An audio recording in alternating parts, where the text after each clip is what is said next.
Welcome to the last episode of Season 10, Episode 12. After this week, we're going to take a break, but the episode today is going to again be called Ethics, Laws, Values, and Trust. And it is a revisit of an episode that I recorded in the last season, in Season 9, Episode 10.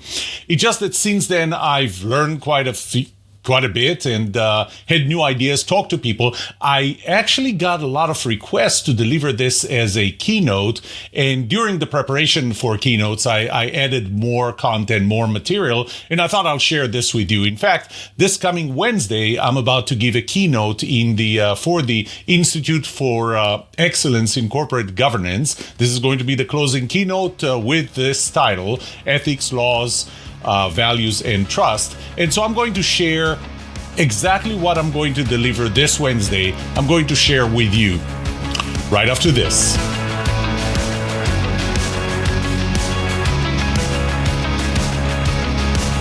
Welcome to The Trust Show. I'm Yoram Solomon, your host, the author of the Book of Trust and facilitator of the Trust Habits Workshop. My mission is simple. I want to help you form habits that build your trustworthiness, because the answer to this question will have the biggest impact on your personal and professional success or failure. Can I trust you?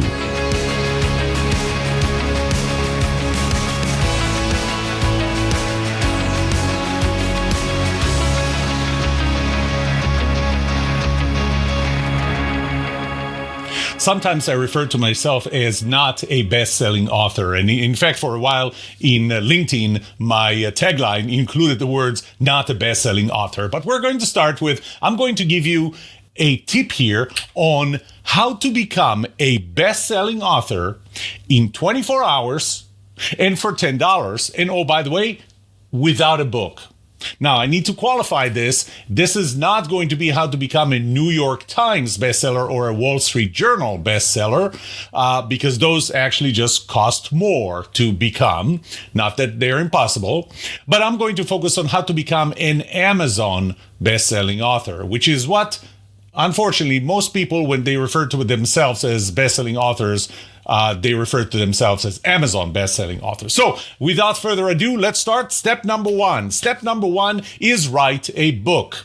Now, having written 19 books, I can tell you that it's quite a process. And you must be thinking to yourself, whoa, wait a minute, writing a book, that's not going to be easy. Well, I'll make it easy for you. Actually, you don't need a book. As I said before, all you need is a PDF file, because Amazon would only take PDF files. In fact, you need two PDF files, one for the content and one for the cover. The restrictions are really, really limited to make sure that you have the right margins and the right size.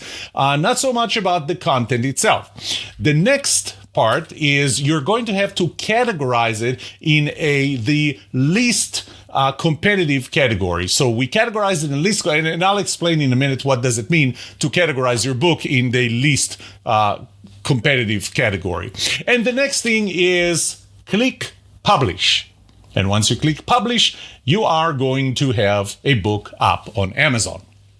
Well, the week that I created this presentation, the number one book overall, so this is, I want you to pay attention that it says in books overall, number one was the biography of Elon Musk by Walter Isaacson, which I did get. I actually didn't know that it was number one. I got the book because I read previous biographies by Walter Isaacson, specifically the one about Steve Jobs, and they're riveting. So I figured I need to get this one. And right after getting this one, I looked at what ranks number one in Amazon overall, and I found that it's this book.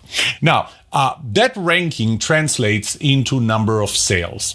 And there is something that's called a BSR to sales calculator. And there are quite a few websites that have access to that information. And this is one of them. And so when I took, what does it mean to be number one best-selling overall in books? What it says is that they're selling on average 10,553 books per day, 10,000 books per day, and 158,000 books per month. Now, let me ask you this question. Would you consider that a best-selling book? And the author of that book, a best-selling author? Someone who sells more than 10,000 books per day? I'm going to go with yes. But this is not a competitive category because in order to take out number one, you're going to have to sell at least 10,554 books in one day.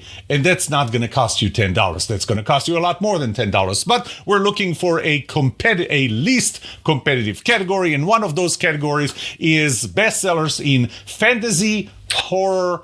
First of all, I'll focus you on it's a Kindle book now, and you'll see why it's important to be a Kindle book. The category is fantasy, horror, and science fiction in Japanese. And note that there is a book there in the, and I'm looking at the list of the top 100 paid. You want to be in the top 100 paid and not the top 100 free because that doesn't count that much. You want to be paid. And so when I click on that number one book, I go up there, and as you can see, this Amazon says this is a bestseller. And oddly enough, this book is actually the Japanese translation of The Little Prince. So it ranks number one in this category. But if we look at the bottom, the details of this product, of this book, what you're going to see is that it ranks overall in books number 357,000. Okay, it's number one in this category, the category of, fantasy, horror, and science fiction in Japanese, but it ranks number 357,000, or even lower than 357,000 overall. Now, what does that mean? We'll see in a second. By the way, a funny thing is that the only book of mine out of 19 books that ever got translated into a different language was the book Worst Diet Ever, and it was translated into Japanese. What does it mean to be 357,000? The BSR rank says that you have to be selling 8 books per month. The number one book in this category, not overall, the number one book in this category sells 8 books per month. So all you have to do to move this book away, even though your book has absolutely nothing to do with fiction and horror and whatever in Japanese, all you have to do is sell 8 books, more than 8 books per month. So with that, we're going to go to step number 2. Let's sell more than 8 books per month. And what we're going to do first thing is we're going to reduce the price to 99 cents. This is why it's so important to do it on Kindle and not with a hard copy book, because on Kindle you can go down to 99 cents and still be a paid book. You can't go to that price with a hard copy, with a soft cover. The next thing is we're going to build a margin, so we're going to ask 10 of our closest friends to buy that book. Heck, you know what? We can reimburse them, and this is how we get to $10. Because if we don't have to reimburse them, it doesn't even cost us $10. So we can reimburse them. The next thing we're going to do is we're going to check the book ranking. We're going to wait until probably the 9th book is going to be bought, because once the 9th book is going to be bought, and this is where you're going to have to move really, really quickly, your book is going to be listed as number 1. Now, time is running out because very quickly another book is going to do that, or the first book is going to get to number 1. So as soon as you see that you're number 1 and you get this indication that it's a bestseller, take a screenshot of that, and from this moment on, you are a best-selling author. And this is how the Book of Trust is a best-selling author. Actually, it's not. This is a complete fake. All I did was just took a picture and integrated it with the same page, same category. But you know what? Isn't the original method kind of a fake as well? So does it matter? How do I fake it? As long as I get the number 1 bestseller from Amazon? Well, maybe it does. What do we do with that? So now that we capture that screen, and forever we're going to have a screen that says that our book is a best-selling book. This is the number 1 book, of course, in the category of horror, science fiction in Japanese. We're going to go to LinkedIn. And on LinkedIn, we're going to mark that we are a best-selling author. And from that moment, I am a best-selling author. Am I? Am I really a best-selling author? What is the definition of a best-selling author? Oh, I'm glad you asked. Let's go to one of 8 different definitions that I found when I did that research. The one from Britannica Encyclopedia. And their dictionary says that a bestseller is a popular product, such as a book, that many people have bought. Many people have bought. 10 people buying it for 99 cents because I reduced the price and they're all friends of mine. Does that count? Does that meet the requirement of that category? I'm not sure. But here's another question for you. Would you consider somebody who sold 8 books or more than 8 books in a 24-hour period to their friends after lowering the price to 99 cents, would you consider them to be a best-selling author? Well, I think your answer really is that Amazon said I'm a best-selling author, right? If Amazon said I'm a best-selling author, then I must be a best-selling author. But here's the thing. Amazon is not saying that you are a best-selling author. They're not. Amazon said that you were a best-selling author in a specific category during those first 24 hours. That's what Amazon said.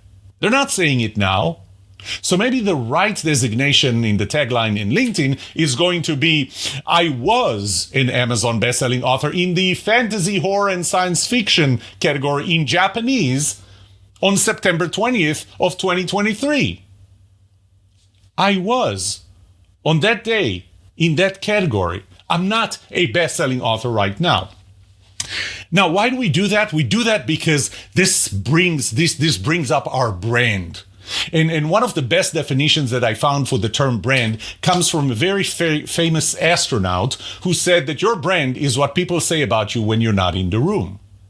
That's your brand. Your brand is as a best-selling author. But you know what he did not say, even though he is somewhat related to Amazon, he did not say that your brand is what Amazon says it is. Because I'll tell you what, you're subject to Amazon's algorithms and Amazon's decisions, and Amazon is a private company, well, public, but non-government company. What do you do if Amazon decides to call you a racist? If based on whatever algorithm they call you a racist, does that mean that you're a racist? If they call you anything else, does that mean that they call you, that you are something else? What would someone who thought that a best-selling author is what really a best-selling author is? Someone who sells a lot of books to people who don't know them, not because you're asking them, and not because you're lowering the price to 99 cents. What if somebody that thinks that's a best-selling author think about you when they find out what you did? What would they think about you? I mean, talk about losing their trust. Now, I know what you're thinking. You're thinking, well, yeah, there probably 1 or 2 people are doing that. Not everybody's doing that. Not a lot of people are doing that. So I did some research, and here's what I found. There's a database of all public speakers, professional speakers. Well, you get on that database. I'm on that database. And there are about 20,000, probably north of 20,000 now, people on that database. And out of them, I checked how many have the designation best-selling author in their title or somewhere in their description. And out of about 20,000, 1,800, so about 10%, 9-10% of those listed in e-speakers actually indicated that they're best-selling authors. Out of those, we took a random sample of 106, really a random sample. And to see what have they done? How many of them are really best-selling author, the way at least the Encyclopedia Britannica defines best-selling author? Well, first of all, out of 106, only 66, or not only, 66 of them are only listed as Amazon best-selling authors, not Wall Street Journal, not New York Times, or in any other reputable place. What do you think was the average of their ranking? The average ranking. The average ranking was close to 1 million from the top. Out of the overall list, the highest, so this is not just the 66, this out of the 106, the highest was ranked at 1,623 location, which is not very bad, but only 3 out of the entire 106. And remember, 66 of them are only Amazon, but the other 40 are Wall Street Journal, New York Times. Only 3 out of all of them are selling, based on the BSR to sales calculator, are selling more than 10 books per month. But all 106 refer to themselves as best-selling authors. What are the consequences? What are the consequences of this practice? Well, first of all, it diminishes the distinction of best-selling authors. The bestsellers are not bestsellers if they can be used this freely and loosely. The second thing is it diminishes the values of the term itself. It lowers our collective ethical bar. And that hurts all of us. And I'll show you how.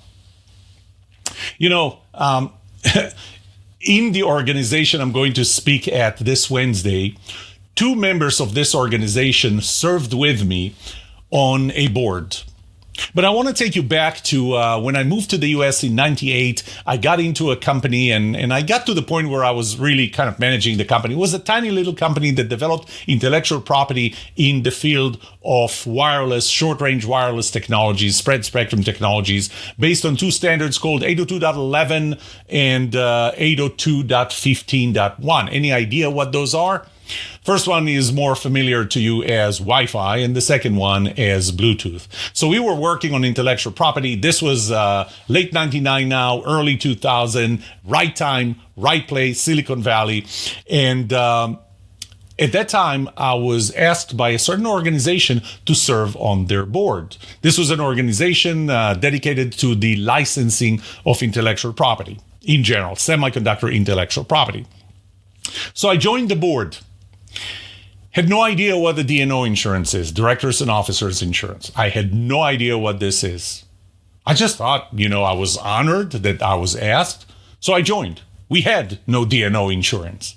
And a month into me serving on the board, I realized that we are about to be sued personally, all the directors, personally, by the management company that's managing the organization because we're not paying their bills, which is something that would have been nice to know when I accepted my role. It would be nice to know that we have no D&O insurance. It would be nice to know what D&O insurance was. And it would be nice to know that we're about to be sued. And it would be nice to know that we're not paying our bills.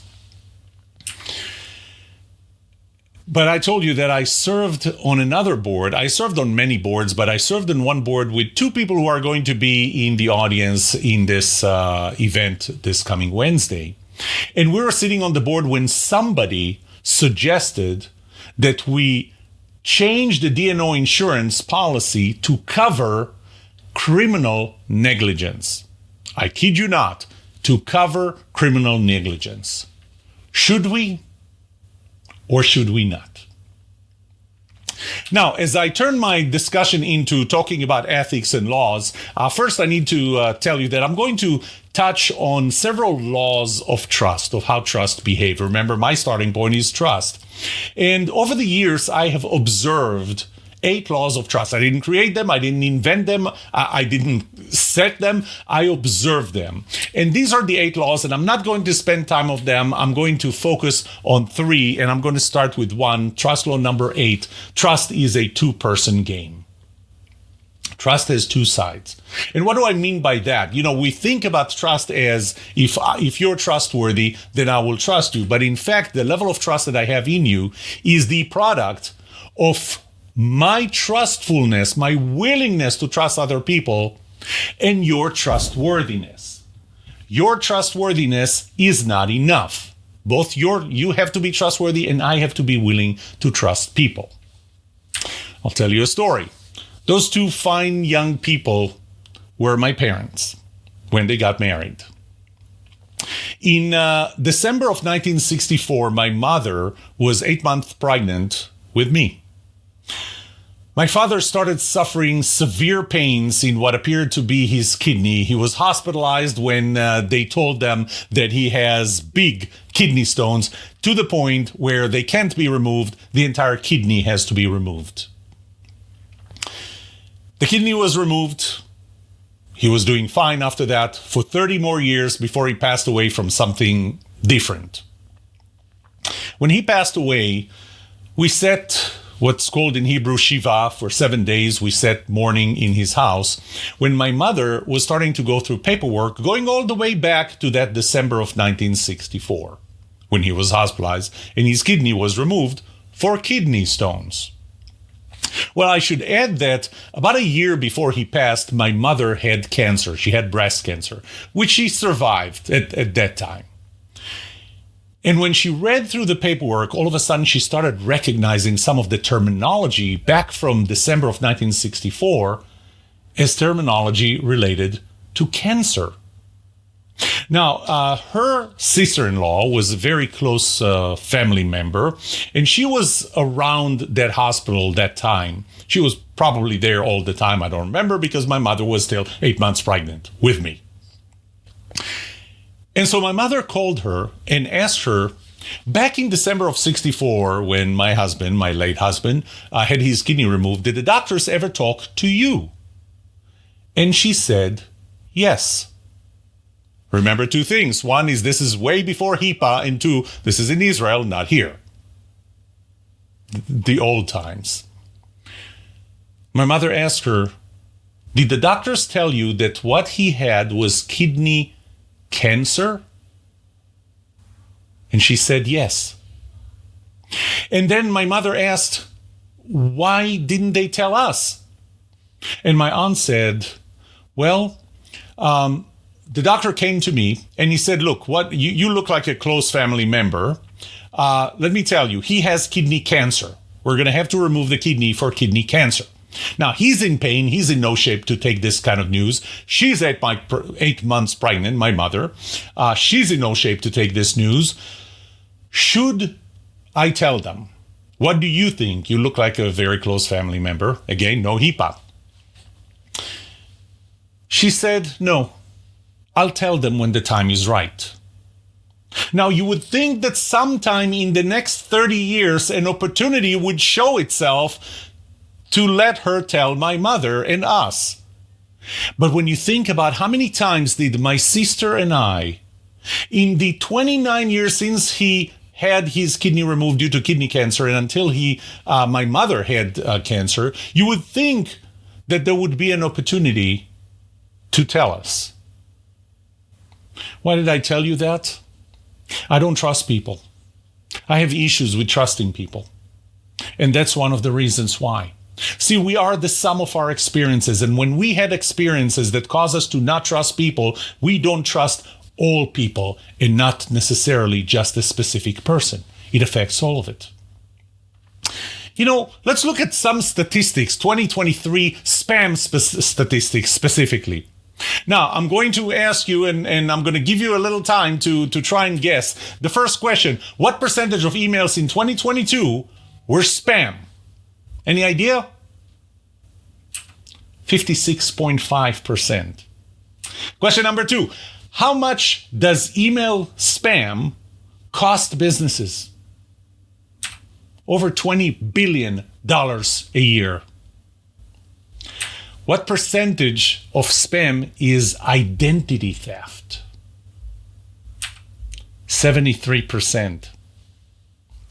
What percentage of spam emails is marketing and advertising? You're marketing to people who don't care. 36%. And here is my favorite. Which country in the world do you think generates the most spam emails? And remember, a big part of it is identity theft and other types of fraud and scams and marketing and all. Which country in the world? Yeah, it's not Iran. It's not Russia. It's not China. It's not North Korea. It's the good old United States of America. The United States of America generates 8.6 billion spam emails per day. What does that do? It reduces trustfulness.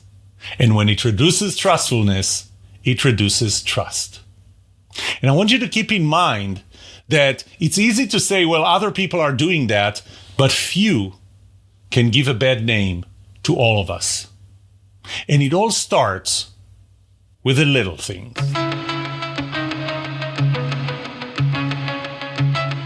It's time to start talking about the ethical bar and the legal bar. So first of all, I want you to think about all the actions that you can take, all the things that you can say, and I want you to rank them from the absolute worst in the bottom to the absolute best in the top. So the worst would be what? Fraud, genocide. Those would be the worst things in the bottom. And the best thing in the top, well, some of the things that you do are the best things. When you volunteer, when you put others ahead of yourself, when you serve in the military and put your country ahead of yourself. Whatever it is, top, green, best, bottom, red, worse. And somewhere, let's just call it a third way from the bottom, is where the legal bar is. And somewhere there, let's say another third, is where the ethical bar is. Let me compare what they are. So the legal bar is clear. It's written. It's typically written in the form of a law, a document. Now, we can argue that some laws are not very clear, but in general, it is a lot clearer than the ethical bar that resides in our heads. The ethical bar is vague. It is value dependent. The next part is that the law is equally applied to everyone within its jurisdiction. If you're in Texas, if you're in the city of Richardson, where the event is going to be on Wednesday, you are subject to the U.S. Constitution, you are subject to the U.S. federal laws, you're subject to the Texas Constitution, and you're subject to the Texas laws, but you're also subject to the Richardson ordinances. These are the laws, and they applied equally to every person. Our ethical bar is personal. Our ethical bar is relative. And as I said, it's value dependent. It depends. My ethical bar depends on my values. Your ethical bar depends on your values. The legal bar, the punishment, the consequences of violating the legal bar, of operating below the legal bar, are extrinsic. They're artificial. They're not the natural outcome of performing what you did, the illegal act. It's because the law says that this is what will happen to you. It's an artificial connection between the crime and the punishment. Whereas violating the ethical bar, the consequence is intrinsic. It is the natural outcome. You do something, and it is the direct consequences of that will affect you. Here's a question for you. What would you call the area in between? Below the ethical bar, above the legal bar. I'll give you a second. What do you call the area in between? Well, those are the things that you know you shouldn't do. It doesn't feel right to do them. They are below your ethical bar. They're below your values, but they're not illegal. We call them loopholes. We call them the gray area. We have many names for them. Now, here's a question for you. Is your code of ethics, assuming that you have code of ethics, is this the ethical bar? I mean, it does have the word ethics in it, or is it really the legal bar? Let's look at the characteristics of your code of ethics. First of all, it's clear. It's written. Sounds like legal bar to me. Second, it's equally applied to everyone within the organization. So if the organization this Wednesday does have a code of ethics, then it applies to all members. The consequences are extrinsic. What would the consequences be of violating the code of ethics? Probably removal from the organization or something like this. It is extrinsic. Your code of ethics is actually the legal bar, even though it has the word ethics in it.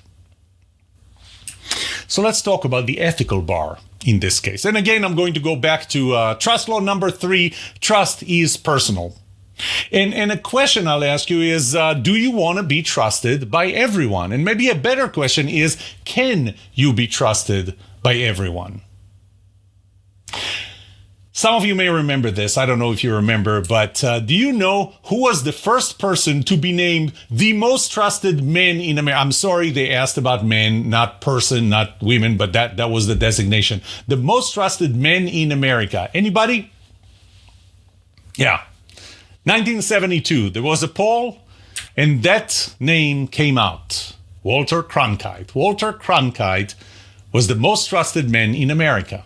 Based on a poll that was actually comparing presidential candidates and governor and other candidates. It was comparing them, and at the last minute, somebody decided to throw in Walter Cronkite, and Walter Cronkite came on top with not 100%, but 73%, even though we called him the most trusted man in America. Okay. Anybody heard of the website called Rate My Professors? Yeah. So, my younger daughter, when she went to college, I noticed one day when she was signing up for classes that she was going to this website called Rate My Professors, where there are anonymous reviews of different professors, different classes, to help other students decide if they should choose this class with this professor or not. And I thought, this is brilliant. But wait a minute. I'm a professor at SMU. Do I have a page on Rate My Professors? So we checked, and I do. And then I looked at the first review, and the first review said, Professor Solomon, he's awesome. I really enjoyed his class and lectures. I am awesome.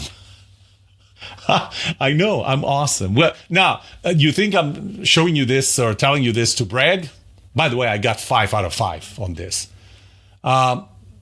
Well, actually, my main reason was to brag. No, it wasn't. It wasn't to brag, and it wasn't to recruit you to SMU, even though SMU this last week by Bloomberg was named the number 27th MBA program nationwide, which is amazing.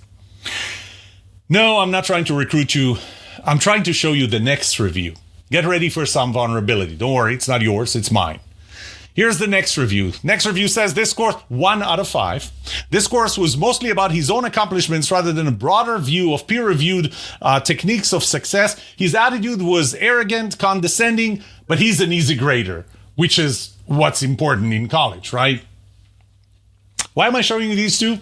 Well, if I put them one next to the other, you're going to see that one of them was posted November 20th of 2019. The other was posted November 30th, 10 days later, 2019. Now, this is 2019, so it's before COVID, so there's no hybrid, there's no Zoom. This was in a class. Now, I only teach 1 semester per class. So these two students sat in the same classroom at the same time. Now, by the way, part of posting the review is telling you what grade you think you're going to get. And even the one that gave me 1 out of 5 believed that they're going to get an A. So it wasn't about the grade. These two students sat in the same classroom at the same time. I was being the same person. How come? How come they're so different? And this is where I'm going to touch on the elephant in the room. And the elephant in the room is that until now, you were told that there is a specific, finite list of things that will make you trusted. And each one of them is going to be either good or bad, absolutely and universally. And if you can check all of them as good, then you're going to be trusted. And if you check all of them as bad, or many of them as bad, then you're not going to be trusted, period. Universal and absolute. So let me ask you, is procrastination good or bad? Are you a procrastinator? Well, let's look at procrastination. Procrastination is bad. I mean, heck, just go and put the word procrastination on Google. You're going to find all kinds of articles on how to stop procrastinating, how to be cured from procrastinating. By the way, same thing if you go to Amazon and look for books on procrastination. Same things. It's all bad. Why is it bad? It's bad because you may need more information. You don't have access to it anymore. It's too late to get something. Schedule gets pulled in. You get stressed over deadlines. Life happens, and all of a sudden you can't do what you're supposed to do. You forget about it. Okay, that was my attempt on New York accent. Never mind. And there are consequences. So procrastination is bad, right? Or is it? Well, I'll tell you what. When you procrastinate, you get more ideas. You have better alternatives. You get new information. Ideas get to incubate in your head. Sometimes ideas need that, to be sitting in your head for a while. You get more people to ask. You get more advice. Projects get canceled or schedules get pushed out. You want to be the person that finished your assignment and then the project got canceled? And things change. From the time you finished your part of the project, things may have changed and your part is irrelevant anymore.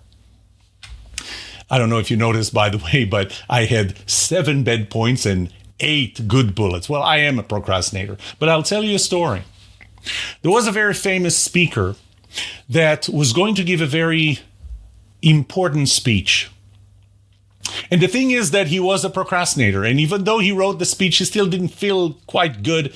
And the night before giving that speech, a friend of him said, hey, you know what? What about such and such? And when he heard her say that, he went, man, I have an idea. And on the car ride to the event before speaking, he added 3 words. Actually, it wasn't even to the beginning of the speech. It was to the beginning of the last part of that speech. He added 3 words that didn't exist an hour before he got on stage to give his speech. Those 3 words were, I have a dream.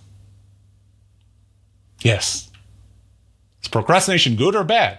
Well, the answer is it doesn't matter. Because here's the thing. Procrastinators will trust procrastinators.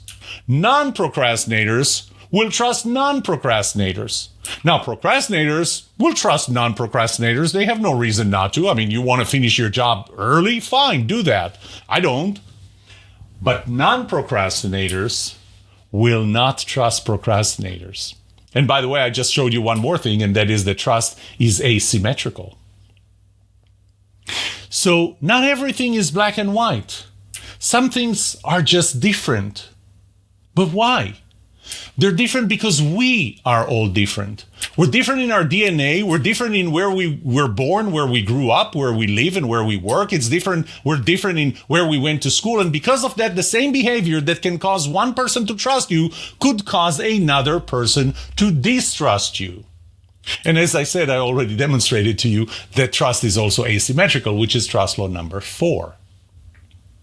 Let's go back to the ethical bar and the legal bar. And this time, I'm going to focus on you. This is your ethical bar. Okay, we're going to move it to the side. And then we're going to bring in me. And I have my own ethical bar that, for argument's sake, is lower than yours. Now, I think we can both agree that anything below my ethical bar, we're going to both say those are bad values. We share the fact that those are bad values. We share the fact that we call them bad values. And let's also agree that everything above your ethical bar, which is higher than mine, is good. And we both agree that we both share the fact that those are good. But in between them are the values that, because of them, if I behave there, you're not going to behave there because your ethical bar is higher than those. I may behave there because they're above my ethical bar, but this is going to be the area where you're not going to trust me because I'm behaving in a way that is below your ethical bar. So, there are certain things that when you do, like when you game the system, some people are going to appreciate that and go, this is a great idea. This is how I can become a best-selling author. This is a great idea. And they're going to appreciate you for that and trust you. While other people are going to say, no, this is not right. This is not what people think a best-selling author is. And if you behave that way, they will not trust you. They will not respect you.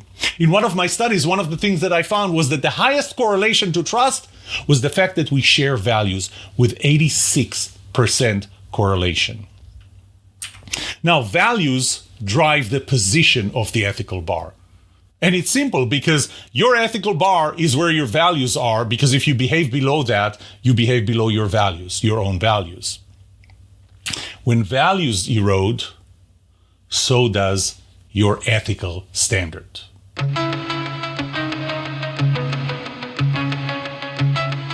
Let's talk about the erosion of the ethical bar. First of all, why would it erode? Well, it would erode because of unusual circumstances, and that's unintentional. You didn't know that what you're doing was violating your own ethical bar. Mostly it happens because of cognitive bias. You convince yourself that I had no choice. You find your own justification. Sometimes it is intentional. It is conscious. It's a temptation. It's other people are doing this. It's peer pressure. Examples: fraud. Told you about that. High pressure sales. I call this spam. Psychological manipulation, again, spam. Alternative facts. And so what happened in 2000, 2001?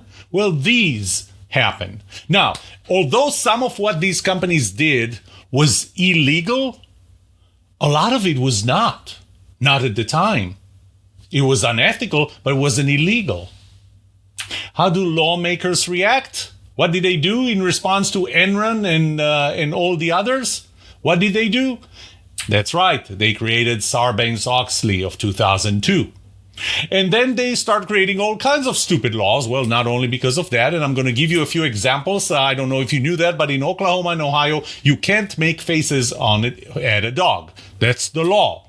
In Florida, it is illegal to sing in your swimsuit. In Arizona, you can't have a donkey sleeping in your bathtub after 7 p.m. Actually, the jury is still out on this one because I find places where it says that it is a law, and I find places where it says that it doesn't. But all the rest, I actually did check. Kansas, it's illegal to serve ice cream on cherry pie. In California, it's against the law to eat an orange while taking a bath. You would have to wonder what makes lawmakers create this law. In Alabama, it's illegal to drive while blindfolded. You'd think that you don't need a law for this. In Arkansas, it is illegal to sound your horn at any place where cold drinks or sandwiches are served after 9 p.m. I know you think that I'm kidding. Well, here is, and in Georgia, it's illegal to consume fried chicken by any means other than with your hands. And if you think that I'm kidding, then let me show you. This is from Arkansas, the Arkansas, I'll call it the Code of Ordinances, where it actually says no person shall sound the horn on a vehicle at any place where cold drinks or sandwiches are served after 9 p.m. And in Florida, Florida is a nice one. Apparently, there is a prohibition: no person or persons over 16 years of age shall, while wearing a mask, hood, or device whereby any portion of their face be hidden, concealed, or covered as to conceal their identity, enter upon or be appeared upon any lane, walk, alley, street, road, highway, or any public way in this state, which would make it pretty challenging during COVID. Back to the ethical bar and the legal bar. And let me ask you a question. When the government, when lawmakers are starting to make laws that don't make sense and they raise the legal bar, could there be a point where the ethical bar would go so low and the legal bar would go so high that the legal bar would actually be higher than the ethical bar? Let me ask you this. Is there any behavior, illegal behavior, that you would still consider it legitimate and ethical? Is there? Well, I'll help you. Did you ever drive faster than the speed limit? Than what's in the sign? You did. It's illegal. You know it's illegal. You did it anyway. You didn't feel that it was below your values to do it. Well, there are unintended consequences. The first is that we relegate our ethical standards to the government. The second one is that illegal is no longer unethical. And that's a problem.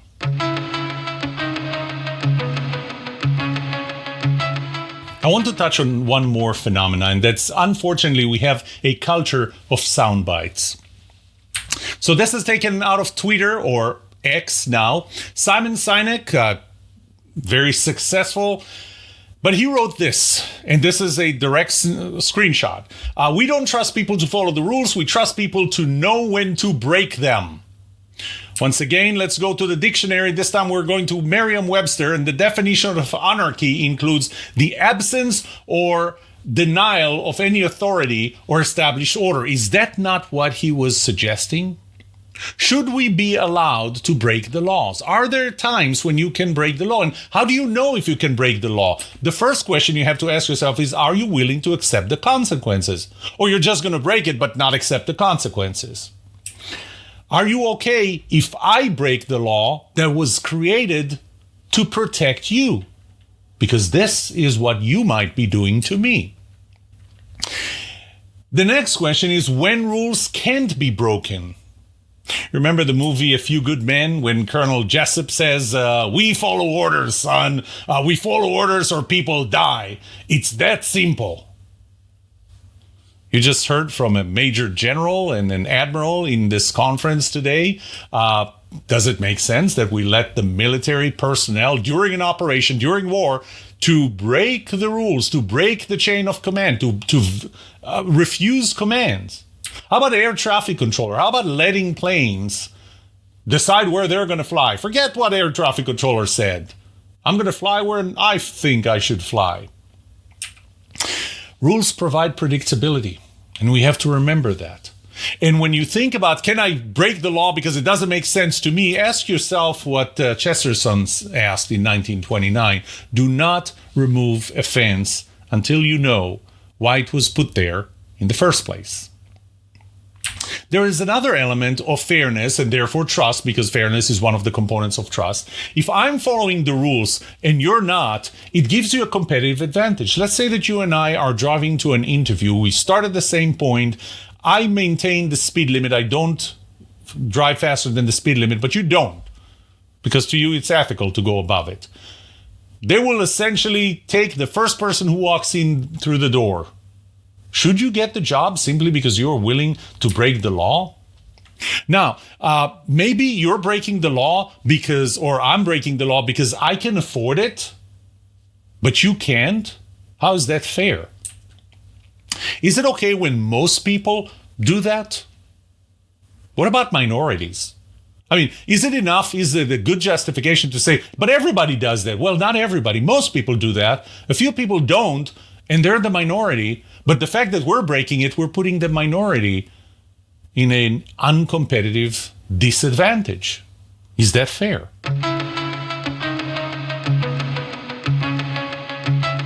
So I'm going to leave you with, how do we stop it? How do we stop the erosion of the ethical bar? So the first thing is, we don't do that by creating a code of ethics. Creating a code of ethics, and I already told you that a code of ethics is the legal bar, not the ethical bar, even though it has the word ethics. It's not by creating another code of ethics. That's just raising the legal bar. That's delegating your ethics and your values, delegating them to a piece of paper.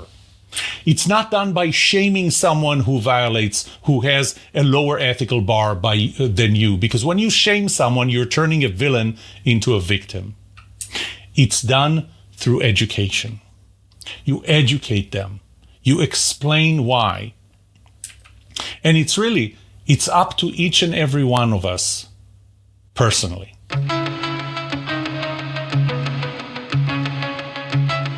This is it. This is the end of the episode. This Wednesday, I'm going to deliver that as a closing keynote in the IECG event. This is the last episode of the season. It's episode 12 of season 10. Next week is a week off. There's not going to be a new episode. To remind you, I'm recording 12 episodes per season, taking 1 week off, and then starting the next one. I'm going to guess that in the next season, season 11, a large portion of the time is going to be spent on the trust premium, and how being a trustworthy salesperson or any professional helps create a premium and help people select you over others. This is going to be back in the first week of October, but this is it for today. This is The Trust Show.